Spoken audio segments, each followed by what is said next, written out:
Welcome to Jobonomics America TV, coming to you from Washington, D.C. in the United States.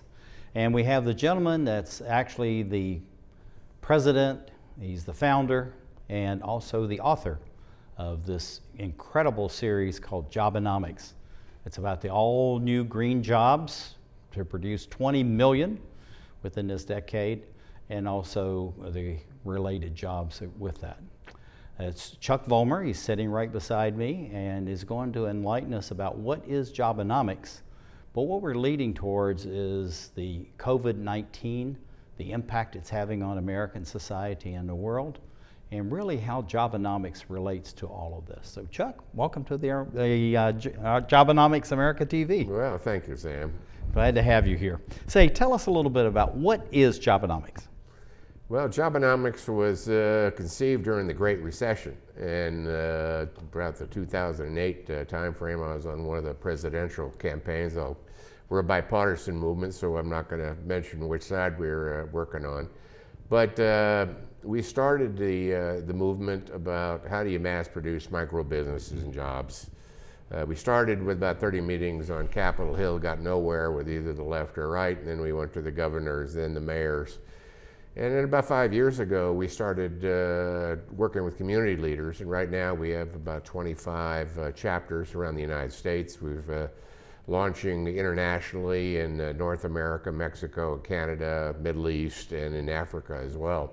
Yeah, looking at all this, Chuck, why Jobonomics? Why is that so important? Well, again, we started in the Great Recession and saying you have to mass produce micro businesses. The reason it kind of got off of a slow start with the economy is recovering, even though albeit it was a recovery, so without any major impetus. But what is interesting now, because of the pandemic, and we've had almost a financial collapse, and nobody kind of feels it because the federal government's put $10 trillion, and that includes the Federal Reserve, and so we're on a sugar high. And so regardless who's going to be the new president, and right now we're on Veterans Day in 2020, that it doesn't make a difference. It's going to be hard to dig out of this. So the idea of mass producing micro businesses and jobs to replace the ones that have been shut down and closed out during the COVID crisis, and also for the new entries, is getting a lot more play now. Now, looking at the Jobonomics chapters, why these legacy cities? Because many of these there's some rural areas in here, but why this mix? Well, it's interesting. Of the 25 U.S. chapters, about 2/3 of them are African American led. They're obviously, according to them, they're the most highly visible, not only economically, but physically as well. Demographic is out there. They tend to be dense packed in the urban areas, and the poverty rates are significantly high. And when the community leaders we don't go in and ask this, but I usually invited in, and a lot of times they actually assign me a bodyguard because I'm the only guy of color, so to speak, if white's a color, in these areas. But I find it fascinating that these people are very entrepreneurial, and they're just upset that nothing seems to be working on all the promises, and the idea they could have black-owned businesses, okay, and in local, because for every 1% I can increase the business startups in the inner cities, I can reduce crime and poverty by 2% each. That's fantastic. Now, looking at the opportunity zones, one is, what is an opportunity zone? And why is that critical as far as looking at these chapters that you have, both in the very dense urban areas and the more sparsely populated rural areas? And how does that relate to starting these new green businesses that you're talking about? Yeah. Well, it was originally conceived in 2010 when we were doing this. We were just kind of looking broad-based about who we were, and so as it evolved, we ended up focusing on underserved and under-resourced communities, because the resourced and the well-served communities didn't really need us. I mean, they've got it, but the underserved community. So so we focused on these underserved communities. And then 2017, the Jobs Cuts and Tax Act, or the Tax Act and Jobs Cuts Act, created these opportunity zones with two black senators, Cory Booker and Tim Scott. And And that has taken off, and it's a private sector program. And this year, we've got about $50 billion worth of investment capital ready to be deployed in these underserved communities. So what happened in Jobonomics, we have ways of, with the actionable business plans that these inner city people, and I've been saying African American, could be Hispanic or it could be white in West Virginia, whatever. But we have actionable plans to get something up and running within 12 months. Now, looking at these opportunity zones, let's just park here for a little bit because this is really critical because there's real money in these opportunity zones. So where is that money being parked right now? And also, why is it sitting there? And I understand from our conversations, it's not really being deployed, but it wants to be deployed. So what's going on? Well, the problem is that there's a lot of money out in different pots. Opportunity Zone's about $50 billion, and that is private sector. It's a capital gains. If they invest into a project in the inner city, for example, or in and the Opportunity Zone is actually the bottom 12% of the income census tracts in the United States. So if they invest in there, then they can get double tax breaks. And but there are other monies, for example, this HEROES Act or the COVID crisis thing, there's a lot of money out there. But unfortunately, the people in the poor areas, they're poor because they really don't understand the language of business. So we come in and help them do the language of business to prepare the business plans. Now, we got some off-the-shelf business plans, but they have things that they want to do too, so we mix them. And so there we go to be able to go to the investors and attract that capital. So what you're doing then is you really want to go to these opportunity zones that are in these census tracts, people that have under-resourced communities, and then find out what they want to do. Right. And you've got, a big list of things that you could be doing. So looking at some of these, like this economic community development, what is that? And then how does that actually operate? Yeah, we have a bottoms-up approach. If you're in an underserved, under-resourced community, you are not going to be able to attract a big business. I mean, you just look what happened to Amazon 2 headquarters. Everybody was bidding. Even Washington, D.C. put up $1 billion and couldn't get it because they didn't have the right workforce for it. So across the river in Virginia, in Crystal City, they got it for $250 million. But that's a lot of money to put up to get these big companies. So if you're in Paducah, Kentucky, you're probably not going to be able to compete for those. So if you can't get a large business, and in case on that slide was a $100 million a year business, I can create 1,000 $100,000 a year businesses. And again, that's mass producing small and micro startup businesses is relatively easy to do, especially in the digital economy. Well, the whole thing about it is that you're actually dealing with local people that know the terrain. They are there, they're established, they know the businesses. So it just makes it easier for them to do that. What's the challenge with these people? Why aren't they already in their own small business? And what does the Opportunity Zone do to help them to jumpstart that process? Well, I think you dangle a big enough carrot, to get the people. The unfortunate part about it is that when we go into the inner cities, and you've been in meetings with me in the inner cities, is if you go around and ask, well, I need 50,000 or I need 100,000, well, these opportunity zones are looking for like $40 million kind of deals, not $1,000, $1,000 deals. So you have to either aggregate them or come up with some larger complex schemes that has accommodation in the business and those things. You got to be able to attract that kind of money. We're looking at these bullet points. Tell us what this is all about and how this directly relates back to these communities and possibly back to the Opportunity Zones. Yeah, we have a list of about 10 turnkey programs: healthcare, digital economy, mixed use, agrarian economy, waste, potable water, renewable energy, waste to values, and tourism. Everything that was, and in these things, we have business plans behind them, and we can go to the inner city and say, what are these kind of programs you want to mass be local owned and operated? And then the business plan is already written, so they don't have to come up with it. The question is, if I get community support and enough community buy-in, and usually they have to come up with about some skin in the game, seed capital to get the thing going and up and running. But everything went to a full stop because the economy collapsed, shut down, literally shut down. with the COVID crisis. So COVID, or healthcare and COVID is moved to the top of our list because we look at the COVID crisis and the pandemic as a opportunity to start new businesses. And the COVID, the coronaviruses and associated pandemics are not going to go away for some time. And so there's ways of creating, of the 10, 15 million people that are employed, we could put millions of them back to work. What's the CDC have to do with this?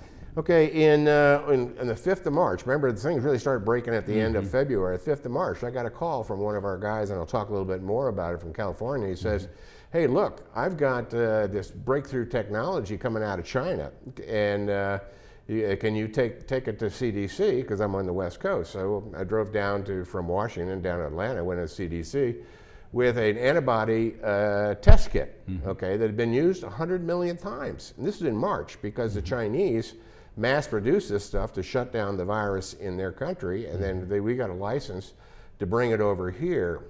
And so it started, this whole COVID experience for me started in person, meeting going to the headquarters of CDC and taking the test kit.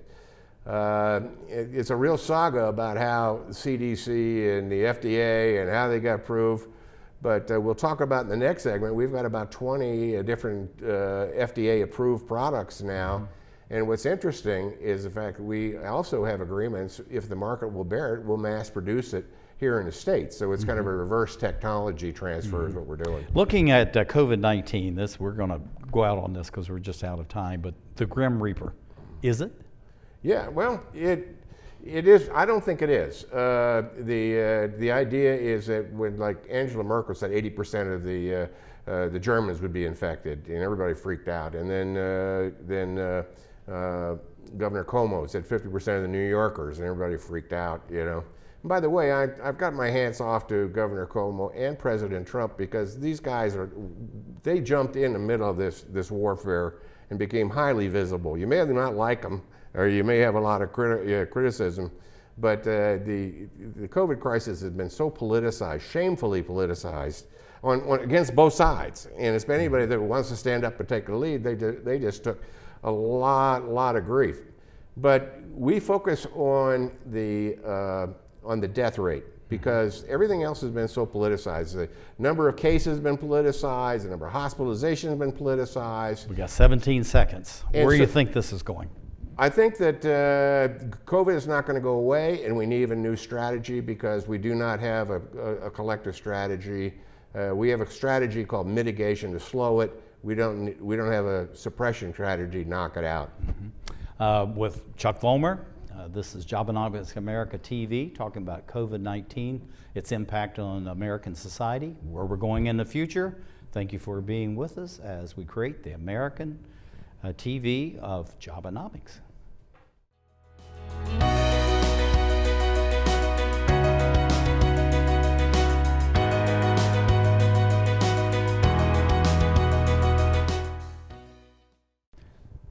Welcome to Jobonomics America TV. We're talking about the coronavirus, COVID-19, its impact on the American society, but also the great opportunity that it's bringing to us. We never want to lose one single soul in the United States or anywhere on planet Earth. But at the same time, we need to take these opportunities, and how do we have a new world order, a new way to move forward through the 21st century? And the gentleman sitting right beside me, Chuck Vollmer, is all about this. And this is all part of the Jobonomics America TV, but also Jobonomics itself, creating new green businesses and new green jobs. Chuck, looking at the coronavirus, let's just take probably 30 seconds. Let's just recap right quick what you want us to do, and then we're going to go to this left diagnostics, and then we're just going to move right through our conversation. Sure. Jobonomics specializes in mass producing microbusiness and jobs. We have about 10 categories, everything from healthcare to energy to waste of values to digital economy, et cetera, et cetera. After the COVID crisis hit and it shut down the economy, obviously the healthcare and the post-pandemic healthcare is what we're calling it, moved to #1 spot. And the reason that is we need to get tens of millions of people back to work. Now, looking at Aleph Diagnostics, why is this so important, and how do you see this as a way to create new green businesses at the same time to green jobs and to start this economic recovery? Yeah. Well, a little backstory on this. This is a really interesting backstory. The young man you see on the slide, the African-American gentleman, Nana Yali, it's kind of like Valley with a Y. He's one of the principals in Jobonomics. He's one of the leaders that we have, and it's all pro bono. And he's a first-generation African-American. He actually was a refugee, left Ghana when he was 16. Actually, he stowed away on a ship, got caught, and a really dramatic story. And I want to have a show on him alone. You just really like this guy. But he ends up going to Europe and getting educated. One of his uncles helped him out, who happened to be Kofi Annan of the UN. That's not a bad uncle to have. Right, anyhow, but it wasn't him and the Kofi and the family, but he comes up to the United States, gets an further advanced education. He started a number of companies. And so one of the companies we're working on, a waste to value, is a plastics to waste together that he's involved with the Taiwanese.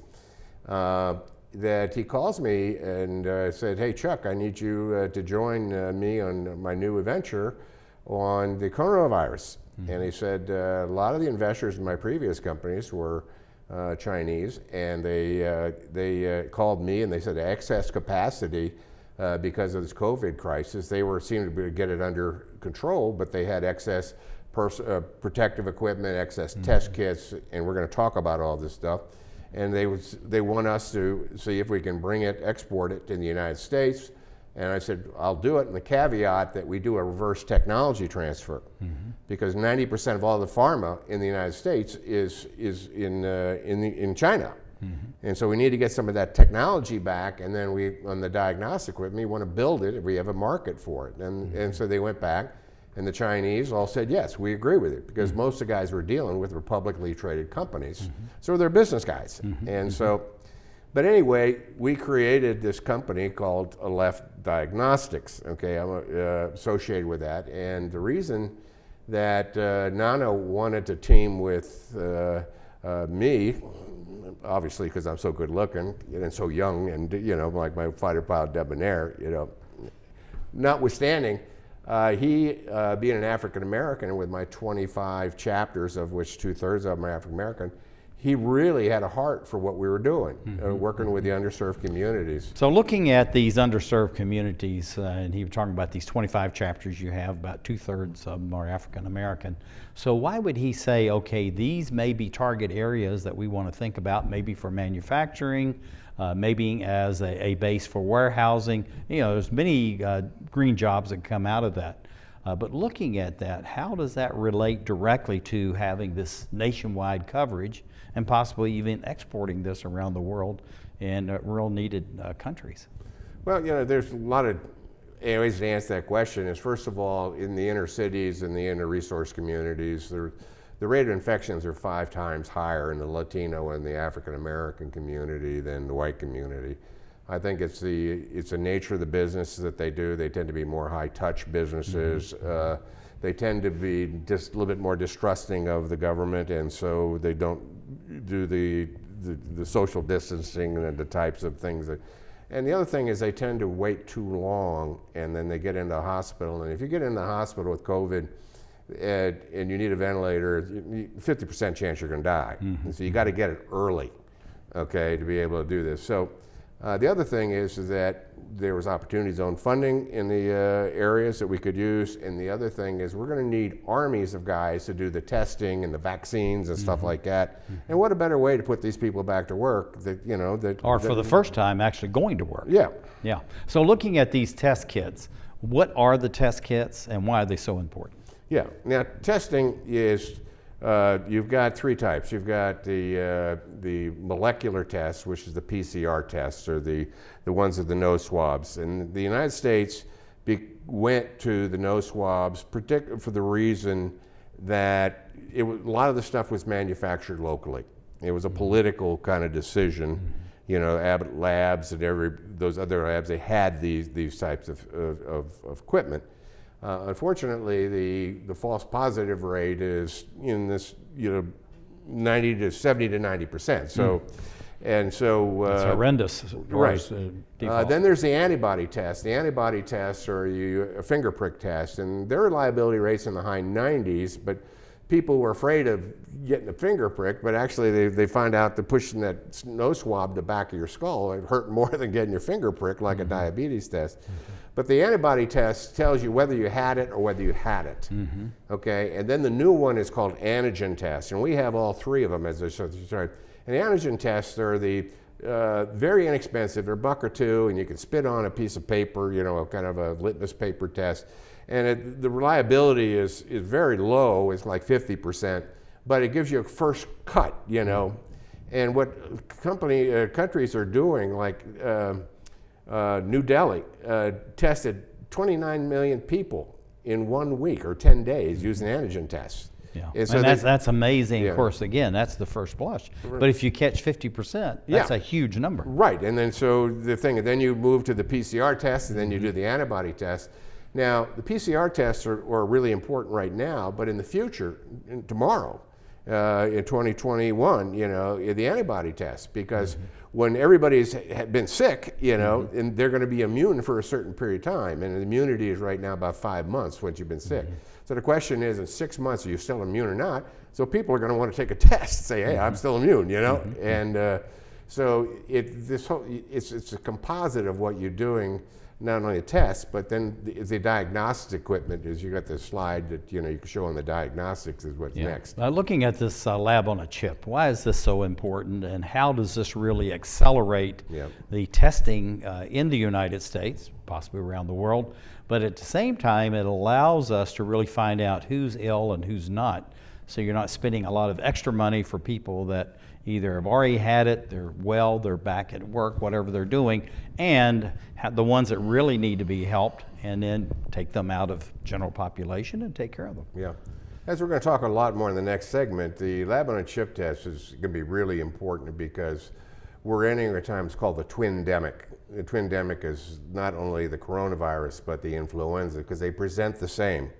And as we're moving into the flu season, we want to be able to tell that. And so we have a molecular test. You take the finger prick, you kick up a lot of blood, and you put it in these 2 cards that I showed you, and one test for influenza, and the other one tests for corona. Now you could have them both at the same time, but normally you're going to either have one or the other. So you're going to want to know, wow, I only have the flu, I don't have the coronavirus. So, but that's not the case. Actually, if you're young, below 24 years old, the death and mortality rate is 3 times higher for the influenza than it is for the coronavirus. Whereas older people, it's the reverse. Yeah. Now, looking at this as far as the other level 2s, tell us about this. Yeah, and how is this different than what we just saw as far as the lab on a chip? Yeah, this is a unit that we can bring over and manufacture here in the United States, okay? And this is absolutely, I think, is a knocker, is because, as we're going to talk on the next segment, is that the hospitalizations is been so grievously over-advertised. And the problem is that the hospitals are not equipped for this. Okay, when they put the Mercy ship in the harbor in New York and in Los Angeles, so they said, we'll put the COVID. The military says, these ships aren't equipped for this. You need a biosafety lab, and this is what we have. We have a level 2 biosafety lab, and that means it will trigger contagious diseases like Ebola, the coronavirus and stuff. It's got incinerators in it, it's overpressure, it's got all the things that you need. So it's negative pressure, so it's actually bringing air in and then processing it and filtering it. Yeah, it's doing all the things you need to do. Now the virus was engineered supposedly in a level 4 lab. We're level 2. Okay, and Fort Detrick has got a level 4. We're a level 2, so you can move these mobile things into any hotspots. Okay. Now, for example, universities would be an idea. What we don't want to do is send all the university students home to infect grandma and grandpa. Keep them there, and you have this which they've lab. already been doing. They've been sending them home. Yeah, and to have them there, test everybody. Use the antigen test, the molecular test, and have them test 2 or 3 times a week. Where they go into the lab. we're negotiating with Hollywood to put some of these in there at the studios. They want to test if one going from Studio A to Studio B, they're tested. Okay, and we can do it in the test, and we have not only the test equipment, but we have the readers, the diagnostic equipment. I don't know if you had the slide up on with the units. One of the units that we have can do up to 10,000 tests. And so, and it's not only the tests that we switched on this slide, not only the COVID and the influenza tests, but we can do HIV, hepatitis, all the mosquito-borne diseases, all the way to syphilis, and so you and I are working now also in Africa and some places like that. That this mobile lab would be very, very useful. And this would be across all of society because they have all these different I'm looking for the slide if you can find that by chance. If on the well, let's just walk right through this because we're not skipping around. Okay, well, we'll do that. We also have the personal protective equipment, but really the diagnostic equipment and the personal test equipment. And again, from a business viewpoint, that we can create home-based businesses, to provide direct care, not only doing the testing, but when the vaccine comes out and going to hotspots, because we need to do significantly more testing, like I mentioned, overseas. So you're testing the whole society, and then you're able to find where the hotspots are. You're able to tamp those hotspots. You do contact tracing and supported isolation, and that's the way you eradicate. Our current process is not Chuck working. Vollmer, that's an excellent way to go out. Chuck Vollmer of Jobonomics America TV. We'll be back. Thank you.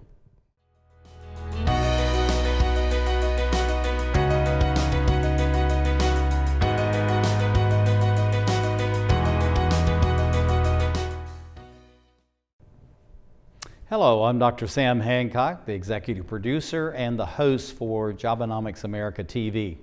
We're talking about COVID-19 and its impact on American society. And what we're going to be talking about right now is the coronavirus, the Grim Reaper. And I have a gentleman who has been studying this, actually is an expert on many topics related to COVID-19 and the coronavirus. This is Chuck Vollmer of Jobonomics. He is the executive director, the president, the author, and also he is the co-host of this particular program. And Chuck, welcome.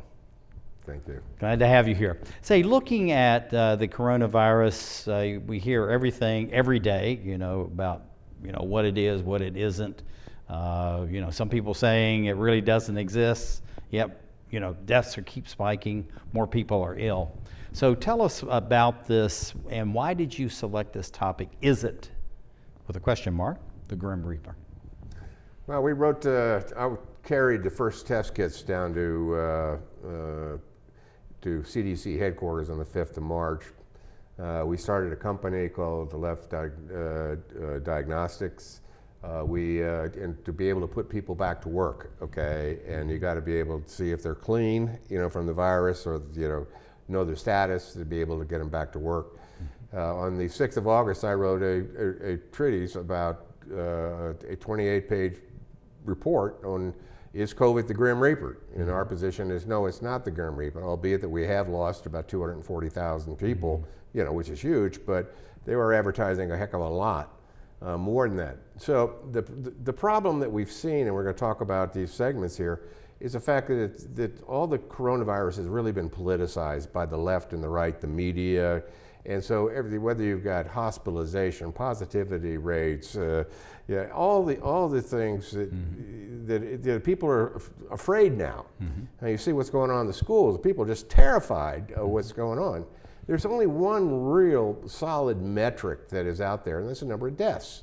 Okay, and so if we focus on the death rates, and the only other one that it will come to heretofore is the carry-on lingering effects, the post-COVID, because about 10 to 20% have some lingering effects, but that was also with influenza, H1N1, the SARS, the Ebola, all had the same characteristics. Now, looking at the slide we have up right now, tell us what we're looking at and what is the significance of what we are looking at. Okay, let's leave that stuff just up for a second. Is that this is I call it the Grim Reaper slide. This is the CDC.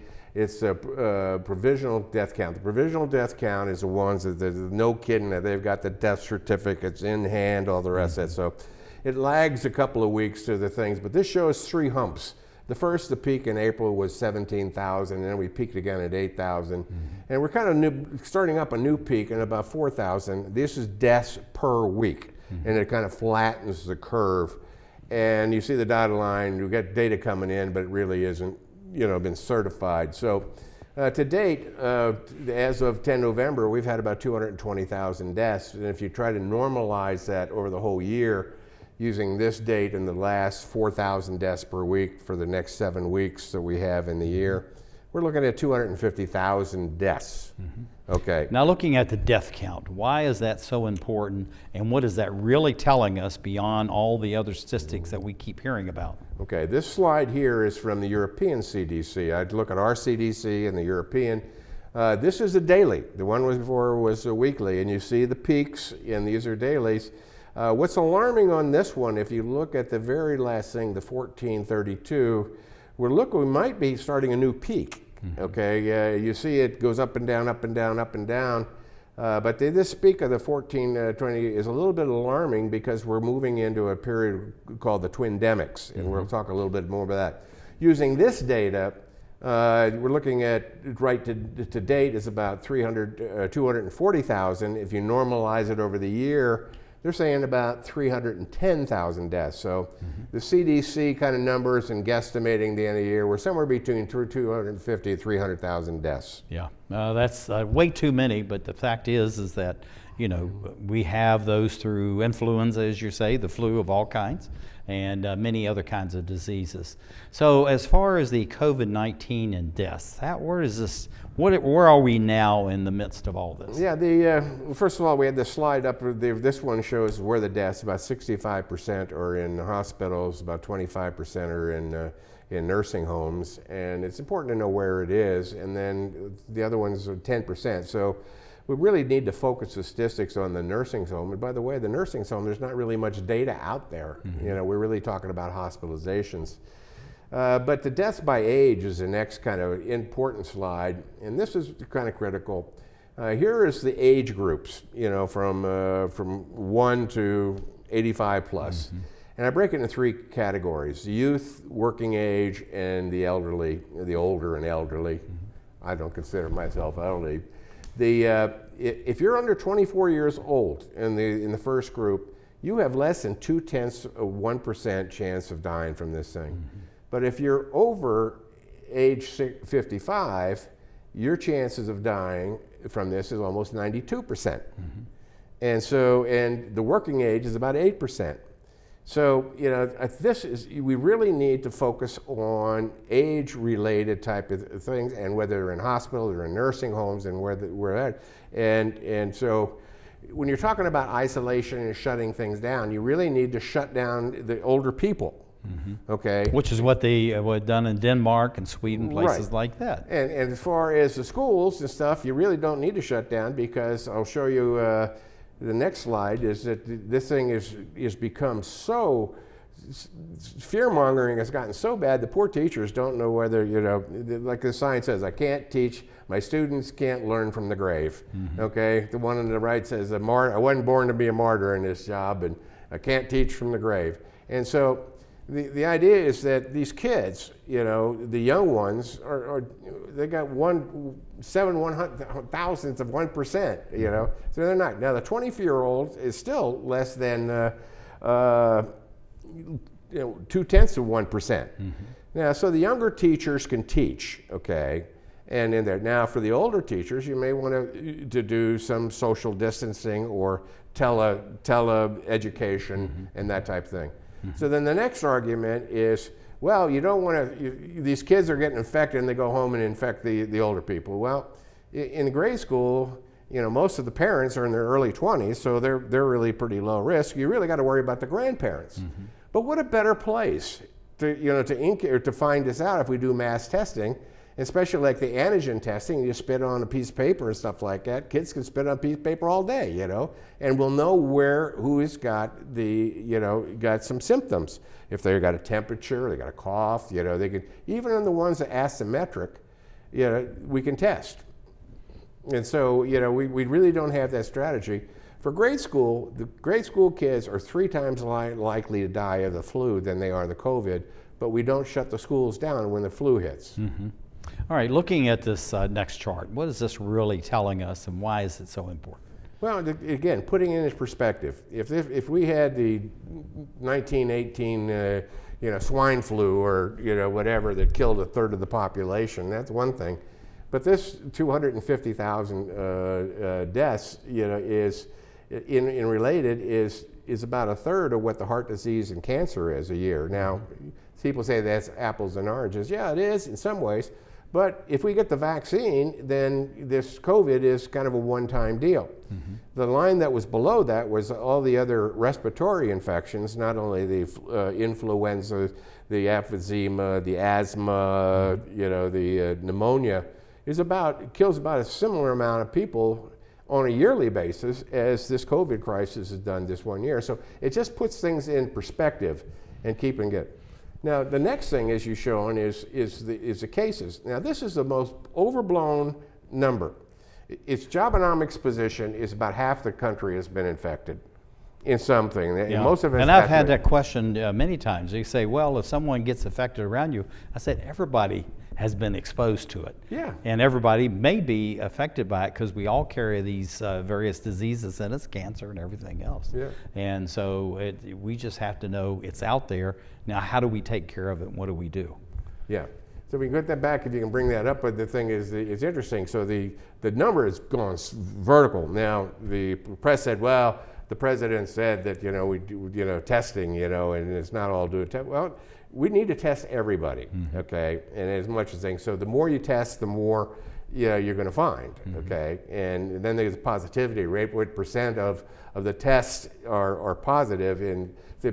But if you look at the arrow on the left, it shows that back in April timeframe, for every new case per death, it was like 16%.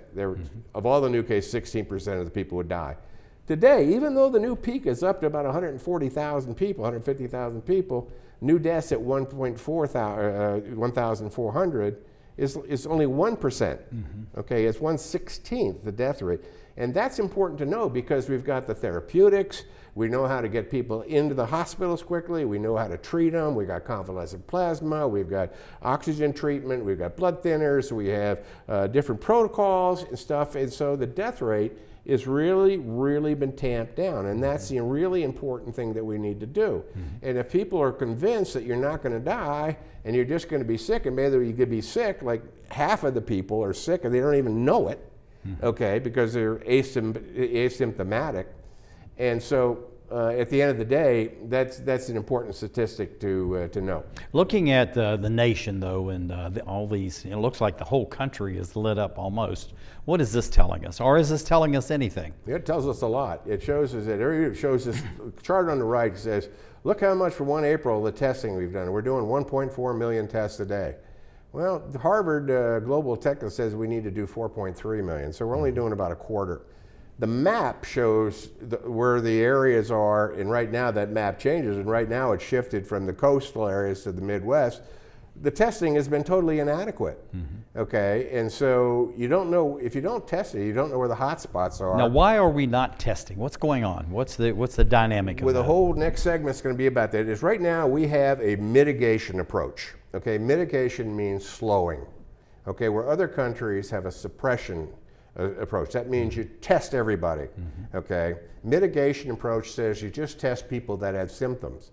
Remember, you couldn't even get to the doctor unless you had a symptom. So what happened, and the reason mitigation approaches aren't working, you say you have a virus and you sneeze on me, okay? Okay, it takes probably a week for me to start showing symptoms, but shortly after you sneezed on me, I'm infecting other people. Okay, now I know I got the virus and I don't want to go to the doctor, so I delay it 1 day or two. And then I'm starting to, get feeling real bad, so I go to a doctor. It takes me a day to get in. Then he does the test, and then he's got to send it to a lab, and it takes 3 or 4 days to get there. By the time I am... So it's delay. Right. I have just gotten, 3/4 of my sickness. I've been infecting people, and, I self-isolated the last quarter. What we need to do is up front, okay? And again, because the antigen tests and some of these other tests are pretty easy to do do very quickly, we can start identifying, and as soon as we get that hotspot, bam, we clamp down on it. Okay, very good. This is Chuck Vollmer talking about COVID-19. What do we need to be doing, what we have been doing, and what we may be able to do in the future. Thank you for being with us. Jobonomics America TV.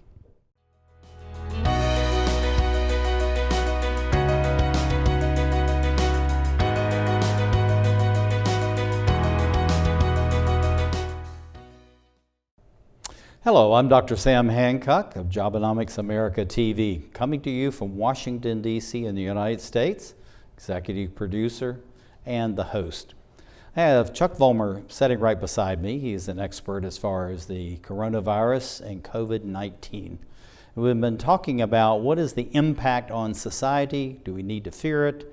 Is it the Green Reaper? Number of these different topics. Now we're going to talk about hospitalizations and then really how this is a precursor to where we're going as we move through the future into the 2021 year.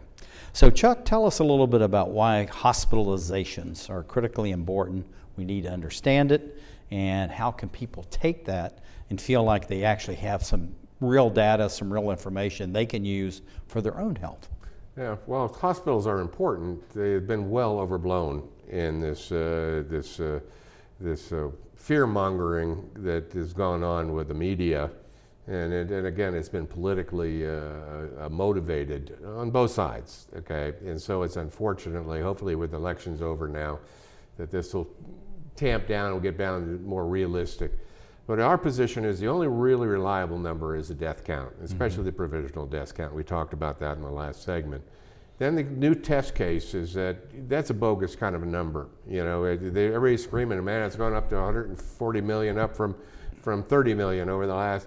Well, the fact if half the population has been infected, at least to some degree, and 90% of the people don't even know they've been have the virus, you know, because it's been so minor. That the fact is that we need to test almost all of the working people in the country, like other countries are doing, and then to be able to really find out what the right positivity rates are, you know, and right now, if you only test a few people and, you know, test two people and one of the two are, you know, are sick, that's 50% positivity rate. I mean, it's a bogus kind of number. Why are we not testing the seniors enough? They're the ones that are the greatest risk of morbidity. We are now. They've moved all these test kits into the nursing homes, but the problem is the nursing homes only have a certain percentage of the seniors. Maybe 10% of all the seniors are not in it. And by the way, the 92% of the deaths occur above 55. So in that case, a 55-year-old is still working. It's considered in a high-risk category. So. We need to really ramp that up. But hospitalizations come next, and I jumped ahead. That's been an overblown number. As you see on the chart, we're going up again. And it said the peak was about 60,000, and now we're at 50,000. What does that mean? If you look below, we have 934,000 hospital beds. And the fact is that COVID patients only using 5% of them. And but then you say, oh, well, not all hospital beds are allowed. You got to go to the ICU. Okay, well, even at the ICU bed, there's still 156% of ICU beds are open. Okay, now there are some that are approaching, you know, stressed out levels. But if you flip to the next slide, we built about $1 billion worth of emergency shelters. And we even set in the Mercy ships. And as we said in an earlier segment, the Mercy ships are not equipped. Well, actually, most of these are not equipped, even the hospitals. The ICU rooms aren't either. Right. And the whole thing is that we're putting people together when we should actually be spreading them apart. So why do we do this wrong-headedness? Is it the fact, the rush to do something? Is that what it was all about? Or was it politics, or both? I think that we took a mitigation approach of slowing it down, and it was a fact of getting people that showed symptoms, and by the time that they had the bureaucracy, when I first carried the self-test kit down on the 5th of March, it was a self-test kit. It was a red package, self-test, and they go, oh gosh, we can't have self-tests. Why can't you have self-tests? I said, you do it for pregnancy tests, diabetes, all this stuff. Well, we need to get the numbers. was the response to the CDC and the FDA. We need to get the numbers. Tony Fauci and Deborah Birx, we got to get the numbers so we know where this is so we can make executive decisions about it.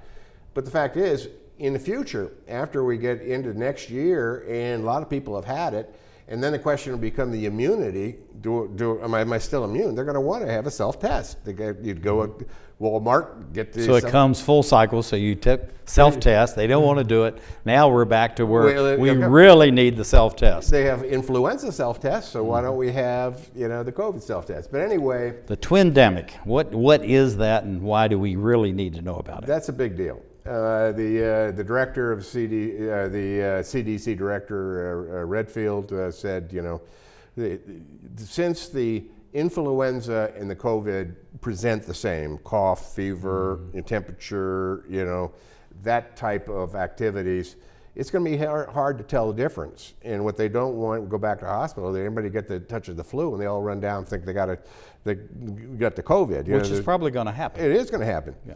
And if you switch to the next slide, is that these are the number of flu deaths per season. 18 was a high year of 61,000. It dropped to 22,000 this year, and that's good news because all this hand washing, social distancing, mask wearing actually helps you prevent flu. Well, all of these influenzas and the viruses is going to help. There's just no doubt about it. And so that's a good news. And the fact is that, as I showed before, is that we have a test that we have at Aleph Diagnostics, the test for both the flu and this test kit comes in a little small. It's like a point of sale system, but it can be done in a laboratory. It can be done at Walmart or Costco. Any place you get a flu shot, you could get a test shot and get it. And it's cloud-based, so it sends all the data up, so you get the data, and it gives you an instantaneous reading. So that is very good. Now, looking at the flu season, what do we need to know about this? Because we're already talking about it, but how do we separate all this out? I mean, if you're sick, you're sick. And you're not going to know unless you have a self-test whether you've got coronavirus, you've got flu, you have just a common cold, and it actually could be allergies. The leaves are changing, everything is changing. Well, this is a failure of policy to a large degree. Now, the CDC has all just got an EUA, an emergency use authorization for their own flu influenza. We've had it for quite a while. We've got an EUA, but it really hasn't gotten the priority to get it into the mainstream, just like when President Trump took the Abbott labs, said this is a lab in a box, and then everybody started using it. So that's the kind of emphasis. But the flu season's already started. I showed you that slide there. Is that Iowa is in the mid-range now, moderate, and Indiana and Oklahoma. Now, the peak season is January, February. And the question is, we can keep it down to 22,000, not the 61,000, then we'll be in pretty good shape. Now, the other thing that is important that we need to shift, we haven't really moved into the influenza until an A and B. We haven't really looked at excess deaths yet, and the statistics are just starting to come in. Of excess deaths is, you take an average year of people dying, and right now about 300,000 people have died in excess of what normally happens. And they do all the mathematical models. Now, 2/3 of that are COVID, okay, so we know that. But 1/3, 100,000 people are dying in addition to COVID, and most of those are likely to be stress related to the unemployment, the fear, the election fervor. Or not going in for their medical treatments, because many people saying, I want to stay away from the hospitals. I've talked to I don't know how many people saying, I'm not going to a hospital. Yeah. And they need to be, because they need to have procedures. That's right, exactly. That's all part of the thing. Now, the anxieties orders compared to previous seasons up 400%. Serious suicide considerations are up 300%. And you know what the fastest e-commerce sales area right now is? Of all, everybody's going to Amazon and they're buying all this stuff and everything. You know what the number one, according to Nelson is? Inform us. It's booze. Spirits, 1.5 liter, the big jugs of, whiskey have gone up 339% online. That's amazing. Yeah, that doesn't count now the spousal abuse, and it's called intimate partner violence is becoming a pandemic in a pandemic. And so what our concern is, and maybe go to the next thing, is that we're going from a twindemic, the flu and influenza, to well, this is my term, a triple-demic, okay, when you add the excess deaths in. It's our view that next year we're going to get some kind of vaccine. We're getting better at the therapeutics. So let's say the coronavirus deaths are going to be half as much. That's probably a high number, 150. Now say we can hold the flu to the just lowest in the last 10 years. So we're having 172,000 flu influenza deaths. But we're likely to see twice the number of excess deaths. So we're looking at 200,000 to 300,000 excess deaths. And so we need now to start pushing our priorities onto these related, because the economy is not going to come back as quick as people think. And people that were furloughed are going to be unemployed, okay? The businesses that have been barely making it are going to be shut down, okay? This is the Jobonomics. They're saying by the first of the year that 58% of all the hospitality hotel rooms are be gone because they can't hang on. The airlines can't hang on much longer. And so the number of kind of jobs in the old economy and the stress and the carryover from the previous year on the excess deaths is where we really starting to need to look at focusing on the mental health and the counseling services and those types of things is going to be the next epidemic or pandemic in the United States. Now, immunity, how's this related? Okay, immunity has been a lot of talk. There's a natural immunity. Right now in the COVID crisis, if you get it, you should be good for 5 months. That's the latest. And then the question is, do people are going to want after that, am I still immune? Do I still got these antibodies in me? That's good.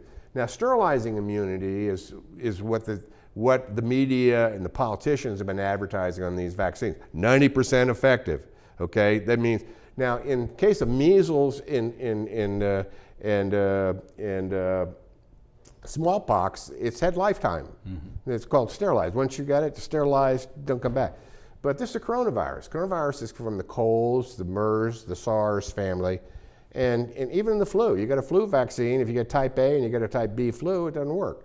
So the question is that we don't think that the vaccines are going to be absolutely necessary, but they're not the silver bullet. The silver bullet's going to be the type of social distancing and cleansing type of operations, the therapeutics and the combination to get that. Now, at some point, we're going to get to herd immunity.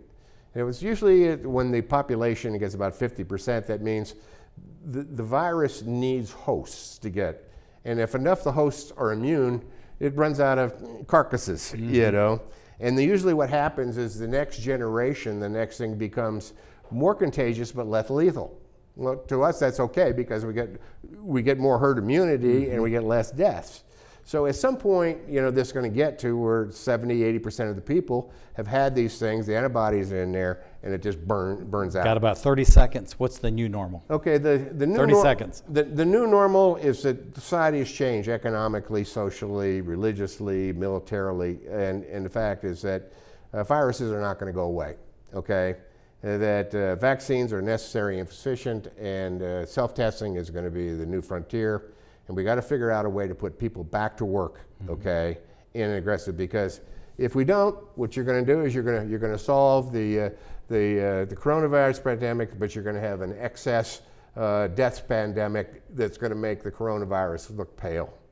Chuck Vollmer, thank you very much for being with us. Thank you for being with us with Jobonomics America TV. And we'll be back soon with more information about the coronavirus, but how we're going to be able to solve this as far as providing new businesses and jobs. Thank you, Chuck, and thank you, dear viewer.